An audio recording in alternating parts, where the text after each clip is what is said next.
Hi, good morning. I'm here to talk about sperm today. Everyone's so concerned, concerned with women's part of the equation of fertility that we forget about men's. Something I see happening a lot in the fertility space is that, first of all, men's sperm isn't really properly diagnosed and there's not enough inquiry done, and the information that you're getting from fertility clinics can be much improved. So here's what I want to say. We are looking at the most superficial aspects of sperm when we do sperm testing. We're looking at the morphology, the motility, and the count. Okay, the count is how many million sperm there is per sample. We're looking at motility, how it moves, right? Like, does it move fast? Is it equipped to move fast, right? Morphology, shape, how does it look? How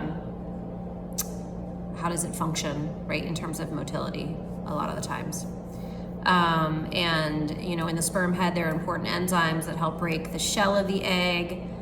And if the morphology is abnormal, they won't be able to penetrate the protective layer. Okay. Who's testing the genetic composition of the sperm?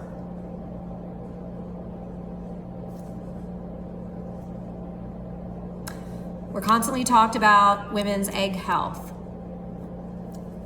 We're constantly talking about, AMH, which that's a whole can of worms. I've talked about it before. I have a lot of feels about it. I don't think it's a conclusive test at all. It's inconclusive at best. The jury's out on what it actually means and what it actually represents. IVF clinics are saying that it means your egg reserve. I disagree. That's another conversation. So why are we looking at the genetic composition of sperm? So we can, but fertility clinics aren't offering this. First of all, they're saying, hey, sperm quality is, we want, these levels. I don't agree with the levels that they're speaking about. I don't think that they're optimal. And as you know, or may not know, sperm count has been declining significantly over the last few years, since the 70s. And just because something's normal doesn't mean it's optimal or that it's going to be effective. So really, we want your sperm count to be above 20 million. We want your motility to be between 50 and 60%. And we want your morphology to be above 8%. By the way, IVF clinic normal is 4%, and that is not fine. It's not fine. Again, we're talking about the head of the sperm being able to penetrate the protective layer of the shell of the egg. So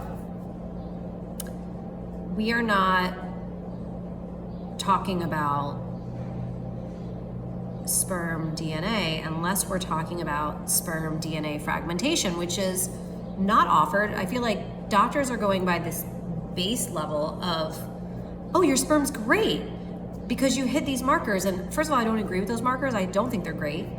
And second of all, that's not conclusive. But you have to understand that the medical industry as well as the IVF industry is male dominated. And there's something called bias, especially in healthcare.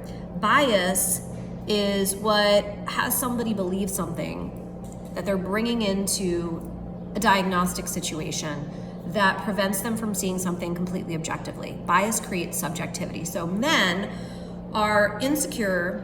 A lot of men innately are insecure about, performance. So a doctor is like trying to look out for his boy. Oh, your sperm's great. It's great. That's wonderful, but bias in medicine really needs to be identified because we need objectivity. So just because your doctor says everything's fine with your sperm doesn't mean you've looked at the morphology, the sperm DNA competency. So you want to get sperm fragmentation testing done. It's a DNA fragmentation index that reflects the integrity of and the damage to the DNA, the genetic material of the sperm. This is a huge piece because when you're sending out your embryos to get tested for viability, like, don't you want to know maybe what's causing that? The sperm genetic composition could be causing that. So this is a really important test that every guy should get if you guys are having struggles. This will show the genetic material of the sperm that would detect potential sperm damage. And you really want to use a facility or a testing place that does a lot of this testing, as they have the most accurate results. Okay, so I hope this helps you today. We got to be looking at the DNA composition of the sperm.